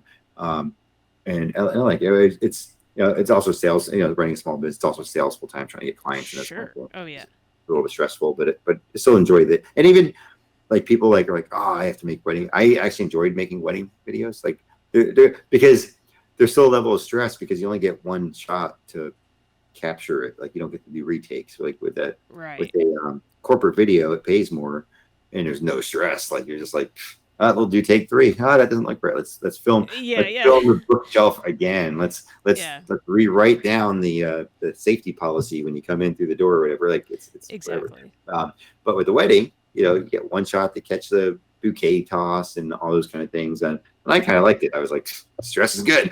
And most of the time I got food. So I was like, hey, even better. Yeah. Yeah. So did that for a little while. And with that, I made a TV pilot. Oh, interesting. And wow. Sent it to Warner Brothers, and it was designed. I'd done it in multiple 12-minute. Like, every episode was 12 minutes long. Okay. But every episode was written so that I could take episodes 1 and 2 and make it a standard like 22-minute show. Right. And then episode 3 and 4 the same way. And my goal was, because at the time there was roughly a 10-minute limit on YouTube. This is like 2007. There's like a 10-minute limit on YouTube that they can get pushed a little bit further. Netflix wasn't doing original media yet. It was before House of Cards and such. And my goal was to set it up and segue, and I was trying to sell it to like Netflix. And like, hey, you guys should do this. And people were like, you're crazy. No one's gonna buy. No one's gonna subscribe. No one cares about like made for like that kind of thing. Like, you're okay. You might do some you might get some web videos, webisodes or whatever. Remember that term for a short term. Like, but no one's gonna like whatever. And that was the push. And I finally got to start talking to somebody at Warner Brothers because they liked the concept. And within a week finally getting the phone call to the right person that could actually send an email back, I got a cease and desist letter and got sued by What? a company that wanted to use the same name. So the name of my show was called Closing Time, and I had called the Semisonic, who's a band that was out in the '90s that had a song called Closing Time. Oh yeah, yeah. I called and asked about rights to use it in the song, and they were kind of iffy. They were like, "No, it's not enough money, but we'll see," kind of thing. But they couldn't protest the name even for copyright because it was a show, not the song. Right.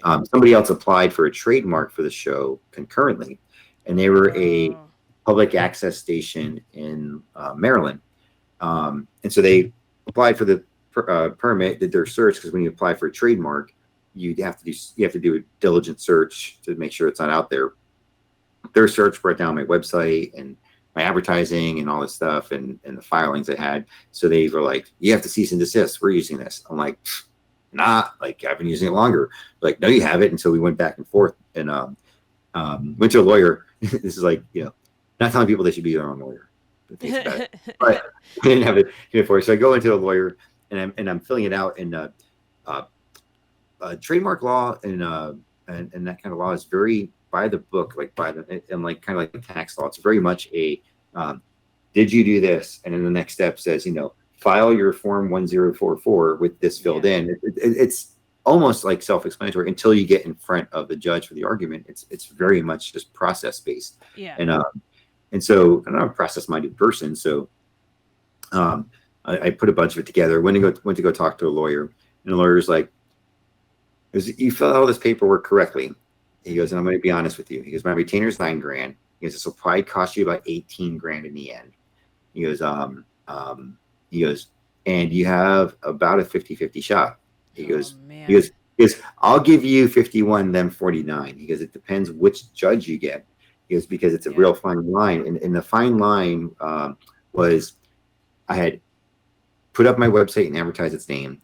I had recruited under it. So my auditions were like, "Hey, be a cast member in Closing Time."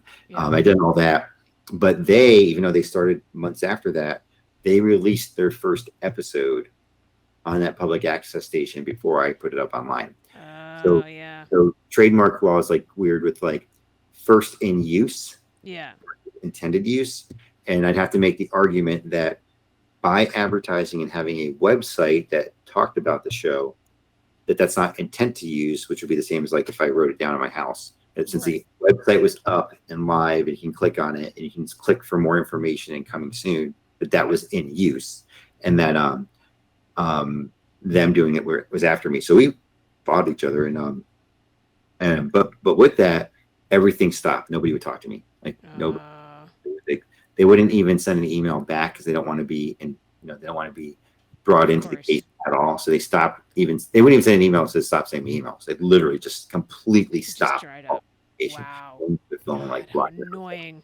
Yeah. So that actually, after that was happening for a couple months, that's actually what drove me to say, "You know what? I got to figure out what I'm doing." So that's when I actually asked for the reserves to mobilize me. I'm like, "Can you guys mobilize me for about 6 months?" And they're like, "Well, we'll call you back if something comes up." And they call me back about a month and a half later, like, "I can mobilize you, but you have to take the whole, almost the whole year, like a year." Wow. I was like, "I don't know," but I took it and it became 5. So holy cow! So each year I actually was right, and I asked for another one. And the 1 year going to UAE was because after the second year, I was like, I did the exercise. The exercise was really successful. It was a good time. And I was like, okay, I got out of the Marine Corps to work on the next step of my life. I'm going to try it again. And so I went in there. I'm like, I'm going to get out. I'm like, and I talked to the colonel. I'm like, I'm getting out. Unless you guys want to send me to UAE for that position. He's like, "Is that an ultimatum? Is that a threat?" I was like, "No, sir. Is it working?" I'm letting you know because the culture amongst most of the reservists in this command are they try to stay for the max 5 years. I'm like, so I want you to know now so that you can advertise. I'm like, I'm truly just telling you so you can look for someone, because I don't want the same job here in Tampa. Like if I stay in Tampa, I want to do something not military. Like, or I want to go do something cool somewhere else. He's like, "You're not getting that job." some politics stuff happened, and then he goes, "Hey, you're lucky, you're getting that job." I was like, "Oh," so Awesome. they sent me out. But during that time, that and then the footage became old. So by the time the case was settled, I finally settled it. Gave them a little bit of money, but they released all their. They abandoned it, and they're like, my client has decided. Oh, we have time to 2 more stories. So I call up the lady and I'm talking to her, the lawyer, and I'm telling her, I'm like, hey, I'm like this. And so I come up with what I think is a completely reasonable idea. I say, hey, I'm like, you're trying to sell, and his show was completely different. His show was like, he was trying to be like a Jimmy Kimmel, like kind of like a night show. Mine was a scripted, funny comedy drama kind of thing. Completely different series. I was like, hey, I'm like, you're trying to do one like completely different style show on the other. We're not directly competing. I'm like, but the name is important to me. I'm like, and I can see how it works for you guys too. I'm like, so I'm not arguing that. I'm like, how about this? I'm like, I'm only trying to sell to like 6 companies. I'm like, we'll use a co-use agreement. I'm like, I will redirect traffic. My splash page when you come to my website will be like closing time with my image and everything. And I'll have another one that says, are you looking for closing time with so and so? Click here, and it'll basically be you put in closing time. You come to us and pick which one you want. I'm like. In its best case, this might help both of us, because if someone looks for me and they say, well, what is this other? You're going to get a few clicks and you're going to get some thing. I'm like, and vice versa. I'm like, I think that's fine for now. I'm like, if either one of us gets a contract with a real company like ABC, CBS, a true network, I'm not saying that you're, I had to word it so that it wasn't their local, like, oh yeah, my public access station is giving me a contract for $100. Like, I went. Just so I put in some terms, and she's like, "Oh yeah, whatever." And I'm like, "And that way, what do you?" She's like, "Oh yeah, that'll work." And she's like, "I'll put the paperwork together." I was like, "Cool." So she sends the paperwork. It's a complete cease and desist. Give them all my website names because I had closingtime.com. She's like, it says, "Give me everything. I'll destroy it." It says, "I will destroy all papers and advertisements that have the name Closing Time on it. I won't associate anything with it." Like it's completely nothing what we spoke about. Wow. And I call her back and I'm like, ma'am, I'm like, this conversation, this paper that you sent me is nothing like our conversation. And she goes, look, I don't have time for people like you to just try to steal my clients' ideas and work. And she's like, just goes off on this like tangent. I was like, and then the Marine came out. And I was like, stop. She's like, excuse me? I'm like, listen, like, I'm not a lawyer. I respect that you are. I'm like, and it seems from the prices you charge, you're pretty good in your field. I'm like, but here's the deal. I'm like, I'm not stealing anything from your client, and I've been using them first. I'm like, if you can't find a way to co-use, like, I'm going to destroy you. This is going to be the most painful case you've ever had that you lose to with somebody representing themselves. I'm like, so I'm going to do you a favor. I'm going to hang up on you. I'm going to call you back and pretend I never spoke to you before. And I'm going to reintroduce myself, and we're going to start this relationship over. And I hung up on her. Wow. And I think she was in so much shock. I called her back like 3 minutes later. And I'm like, hello, so-and-so. My name's Sam Nashag. I'm owner of MITS Media. I'd like to introduce myself because I understand we have a legal dispute going on. And she's like, nice to meet you, Sam. I'm like, man. I'm like, I'd like to go and set up a follow-on phone call where we can discuss options and look at it and then start scheduling a discovery period.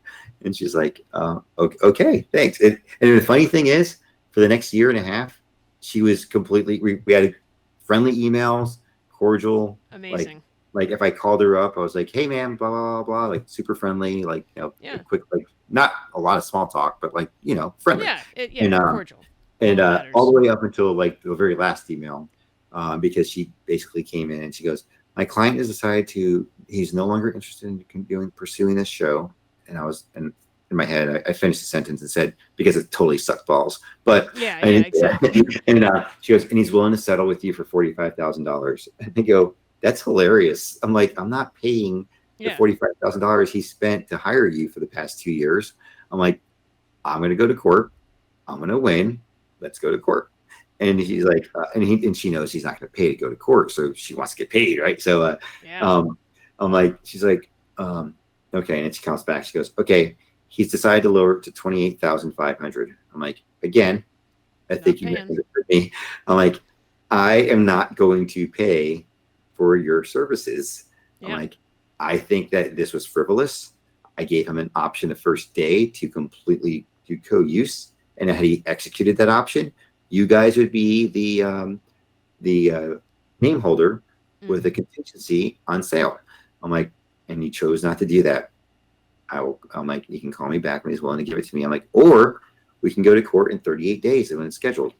And then, and she goes, and then finally she called me back there. She goes, what do you want to do? I'm like, okay. And I'm calling her bluff because at this point in my life, I was super, super broke. I did not have money. Oh, I go, here's my offer. It's the only offer. There's no counter.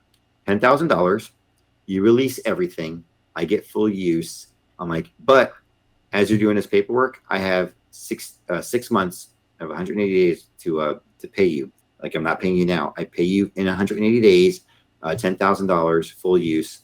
I'm like, or I forfeit my use. And she's like, he's not going to go for that. And this is when we started getting hostile again. I'm like, I'm like, it's not your job to tell me what he's going to go for. It's your job to find out what he goes for. And I hung up on her because she was yelling at me. And then she's a lawyer. So and I'm a naval aviator. I'm like, come on, and naval aviators become lawyers if you watch Jag. So it was that was a great documentary. Yeah. So true to life. That's the best part. Yeah. So she calls back like 30 minutes later. She's like, he's sending it over. You only accept it if you sign it by 3 p.m. I was like, I'll sign it. Yeah. And I send it back. I'm like, oh crap. I've got 6 months to find $10,000 and I can't even pay rent this month. What's going to happen? Yeah. Oh boy.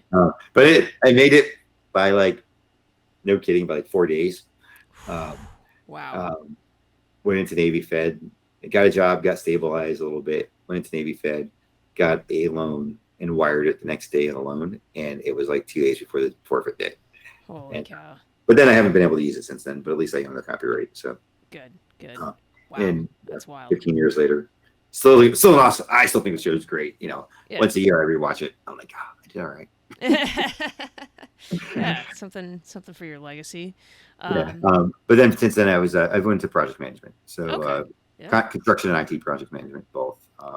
Certainly your career as an officer lends itself to project management. It does, and especially the exercise planning is absolutely so many moving parts.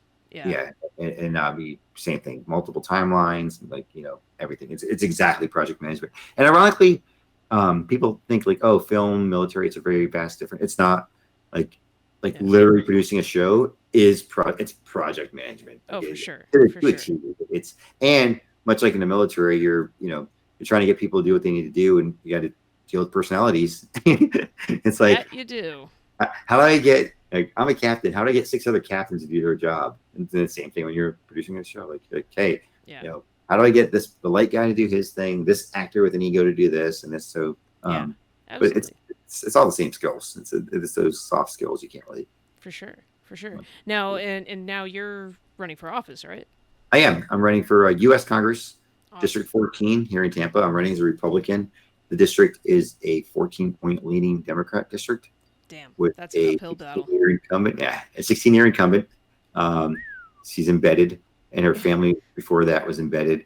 But it's a perfect storm year, right? So it's not a presidential election year, which means turnout will be low.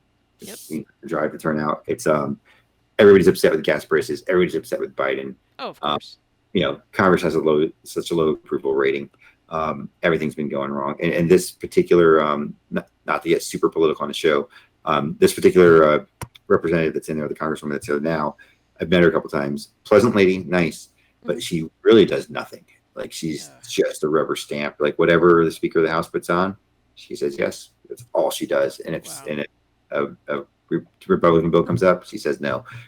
So regardless of whether you stand Republican or Democrat, for anybody else, it's not the way. You can't just be a pure, literally 100% party line voter. That was like Barbara Boxer, a senator from California. That's all she was. It's just this rubber stamp. It was.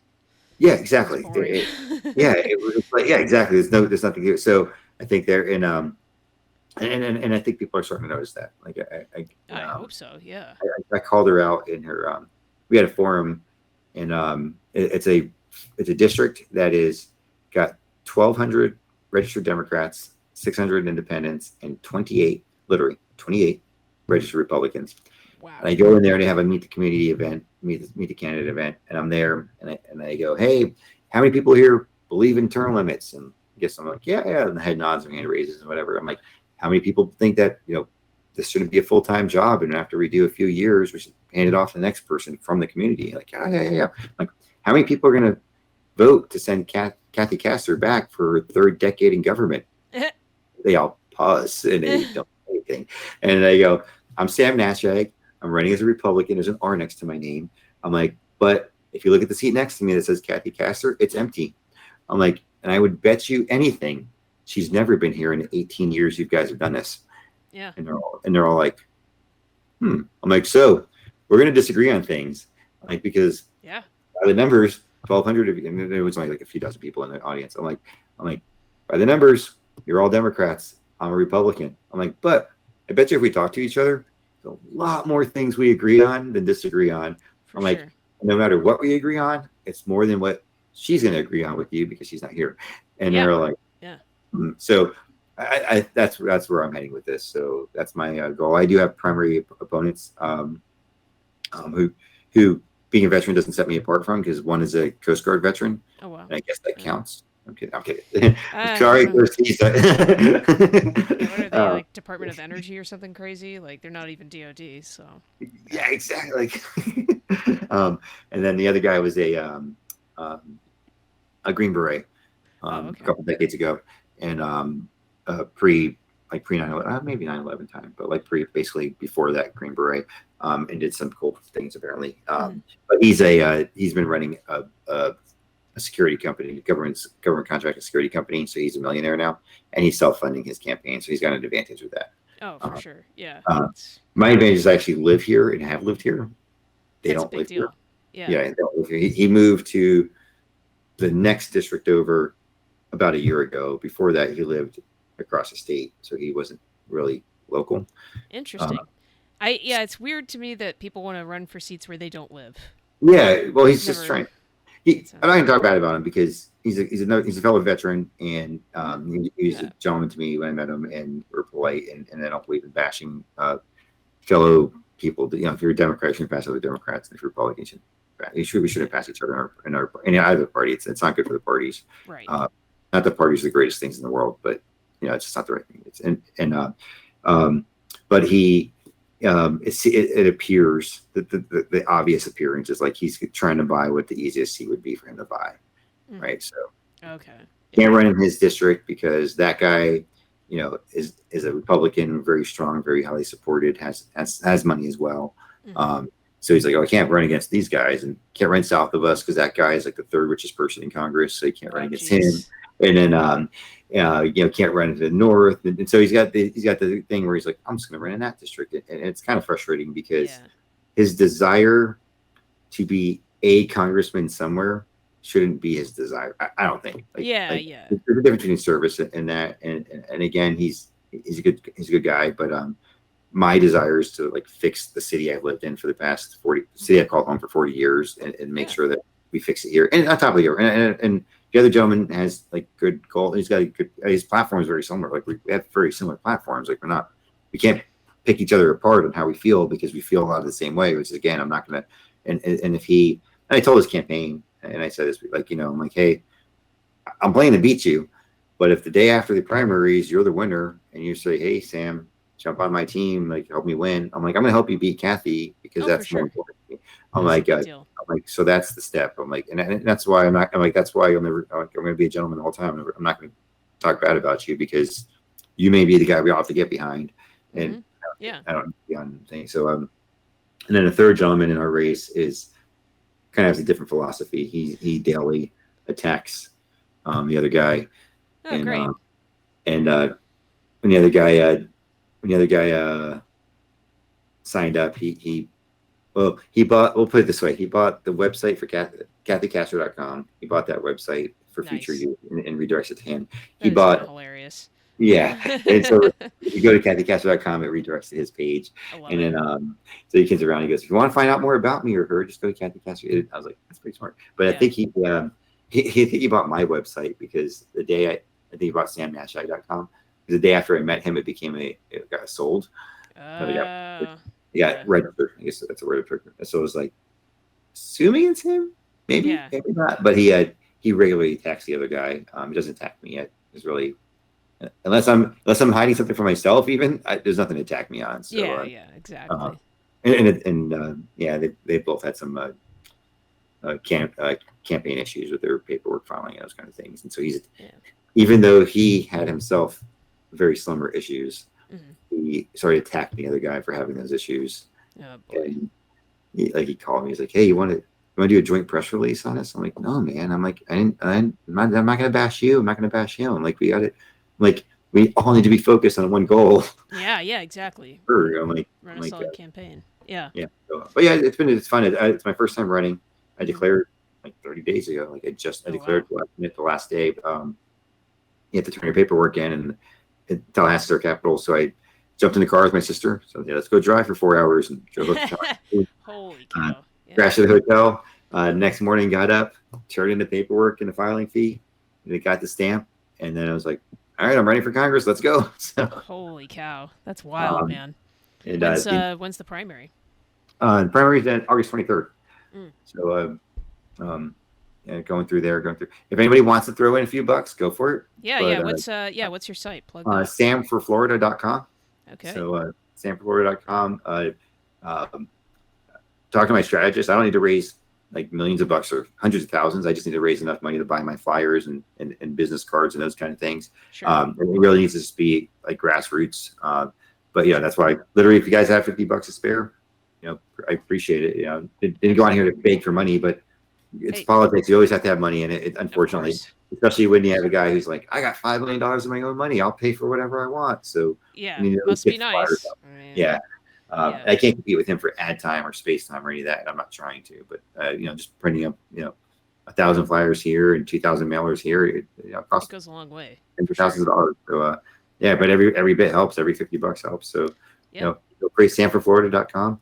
Yeah. Um, And I'll fill that it. link will be down in the description and anywhere where I promote this episode on anywhere you get your podcast, YouTube, Twitter, Facebook, all that stuff. I'll include that link as well. I appreciate it. Thank you. Absolutely. Um, and it's pretty interesting, right? I've enjoyed running. I get people who actually call. Hmm. Like, I have my phone number on the material. I have my phone number on the website. And I get people who call and they're like, I have a question about where you stand on this. I was like, I tell them, and they're Yeah. like, okay. And it's funny because a few of the times when I did, I was like, oh wait, they're is it a trap? Like, what do I say? And Yeah. I literally just tell them the truth, which is good. I'm like, hey, Truth is easy. truth is this, and I don't know if they're way more right than me, if they're looking for if it's a trick question or recording me to like Oh, use yeah, it. yeah. Like, I have no clue what they're calling for, but I tell them the truth, and they're like, oh, and it surprised me across the board. Everybody's actually asked has been like, okay, that's a good answer. Thanks for taking the call. I think you have my vote. And like, Wow. two of them were like, you Actually definitely have my interesting. vote now, and some of them were like, all right, I can't promise you I'm going to vote for you, but right now you're my choice. I'm going to keep researching. And I'm like, that's all I got. That's all I can ask for. Thanks. Yeah, yeah, Uh, exactly. It's so yeah, it's pretty neat to get that. I was like, man, people are really calling, and it makes you yeah. kind of feel good that people are involved like that. Yes. Like it doesn't have to be.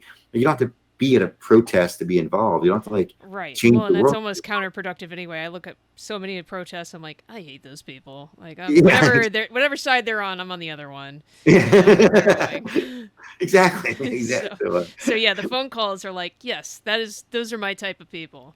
I yeah, like them. Yeah, they're trying to get their own information because I mean, God knows you can't trust anything you read in absolutely. newspapers or anything else. Gotta Exactly. do your own research. Yeah. Especially if we all choose like our own echo chamber media sources. Of Like course. I already feel this way, so I'm only going to watch Fox. Well, I Yeah. already feel this way, so I'm only going to watch MSNBC. I'm like, ooh, either one of those are necessarily the right answer. Yeah. Uh, Yeah. People would ask, do you watch news? I'm like, I watch all of it. I'm like, I haven't watched TV. Oh man, since hockey. I don't think I've turned a TV on since Lightning lost. But Yeah. Fair enough. the like I used to occasionally watch like at least once a week about an hour's worth of 2 hours worth of MSNBC. Rachel Maddow and those who I completely disagree with like 99.5% of the time. But I just want to see what the thoughts are, like what the Sure. process is, what they're thinking, and I used to listen to Rush Limbaugh and Rachel Nice. Maddow. I don't like Rachel Maddow, but I have this like mad respect for her Mm-hmm. because she is an entertainer and she understands how to deliver a message and she Yep. understands how to put it out there. And much like Rush Oh, for did, and sure. they both, you know, both of them could probably be friends because they probably neither one of them really are as strong in their like opinions on the show as they are in real life. Right. Right. They're both they're entertainers and they're just have Yep. to be political entertainers and they both Mm-hmm. do it really well. For And sure. so I'd sit it and like it drive me crazy what she was saying. I was like, this is so wrong. Yeah. And like, she But that's the delivers so idea. She's yeah. ginning up. Yeah. Whatever side it is, she's ginning it up. Yeah. And Yeah. I'm like, that's pretty impressive. So I'd watch her and like I said, it'd be infuriating. Like, how can he support Biden? Yeah. Oh, I'm like, it's but the wild. way she's presenting it, I gotta give her credit. Yeah. There's people watching this saying, okay, okay, nodding. Yep. Yep. Exactly. So, Yeah. Well, as we're wrapping up, and of course, I'll plug any links that you have. But do you have any advice for someone who's looking to join the military? absolutely.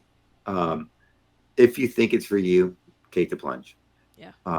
But if by the same token, and not to talk people out of it, if it's not for you, it's not for you. Like Hmm. if you're timid because you think it's going to be hard work or you think you may not get through the boot camp, that's not the right reason. But if like in your heart, it's not going to be what you want, then that's fine too. Like it's not you don't have to go there. Yeah. But but take the leap. Do the normal things they tell you during the late out entry program. Go ahead and run so that you're not miserable. I hate Yeah. running. So you're not miserable when you show up to boot camp. Yeah. Do those things, but go ahead and take the stand. I mean, like I can tell you, I mean, like we said, like going back 2 hours, so like we started off poor. We started off like Yeah. really poor, and it wasn't the only step that got us to where it was, but it was the absolute catalyst to get us from poverty to completely successful lives. I mean, Yeah. between the three, oh, I guess my sister might make more, but I mean, we all make. My brother and sister make more than I do, and I do all right. And Yeah. my brother and sister are both making more than I do, and that's the American dream. I mean, that's the way to go. And if the stepping stone or the career is the military, then do it. I mean, it's got great things, and there's going to be times, especially if you had a job outside of the military, there are going to be times when you're like, this sucks. Yep. But just realize that's every single job, and as Mm-hmm. much as it sucks in the military, as far as work environment, Mm-hmm. you're going to really appreciate how little people work outside of the military. And if you have the attitude and the mentality of the type of person that wants to be in the military, you're going to see a big difference. And Yeah. I think you'll find your way. That's the biggest thing and talk to people, like find out what job you want. If you don't know any job and you're willing to just go out there, and try to. And if you do have a job in mind that you want, then don't let the recruiter trick you into something else. Right. Right.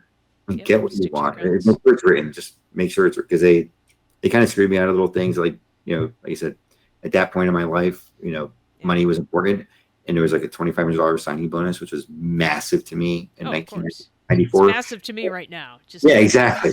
That was like life changing, massive. yeah. Exactly. Even Yeah. like Well, 25 years on, inflation. That's still a lot of money to me. exactly. Yeah, it's a lot of money. And you're in New York, right? Yeah. Yeah.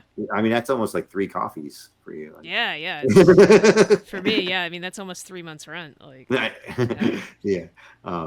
I just meant like New York being so expensive. Oh But yeah, yeah. New York's ridiculous. it's but yeah, it's and he didn't give it to me, and it's one of those things where I thought it was there, and he's like, oh, you can't get it, you're not eligible for it, and I absolutely was. So talk to your recruiter, talk to a second recruiter to get the information. Yep.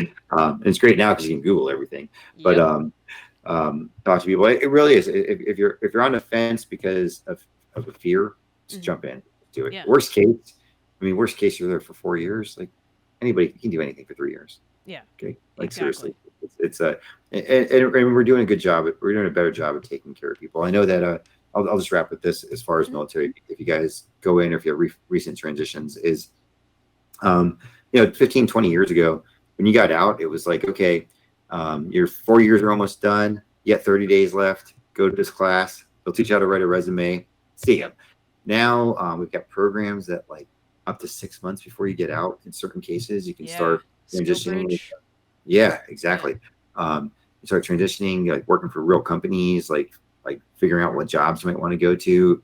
They're doing a better job, and I'm glad that Mhm. our Congress, and that was bipartisan. That was both. I'm glad our Congress did that, and our DD caught up. It's not guaranteed. Yeah. Like obviously, for a critical fill position, they're not going to let you leave. Right. But take advantage of those. But I mean, honestly, you do 3 years, 4 years, whatever you sign up for, and you may say this is it. And I'll throw this out there because having being a Mustang and having my sister doing the same thing. Mm-hmm. If you're in it and you're loving it and you're enlisted and you're having the time of your life, jump over to the officer side because it's really nice when your paycheck literally doubles the next day. So, Yes. Yes. and you don't have to clean as many bathrooms. So Yep. like, That's or a big one. latrines or whatever we call them. Yeah. No, the Air Force, you don't have to like, I don't know what the Air Force does for cleaning. Bidets. I don't Yeah, the days. know. You don't have to call the maid as often if you're in the Yeah. Air Force. You don't have to call room service and be like seriously, like all the lights. I'm Yeah. totally out of popcorn. Yeah. Yeah. Exactly. So, but no, it's great to be. And I'm kidding, Air Force guys. I love you, Yeah. sisters all. But yeah, if you're in and you watch this, jump to the O side. It's not the dark side. Yeah. It's the good life. Definitely the way to go. Well, Sam, I appreciate it so much for you coming on, sharing your experiences, and telling us about your campaign. Definitely promoted on my end. And, Thank you. And yeah, thanks again, and have a great evening. Oh, thanks. You too. All right, take care. Bye.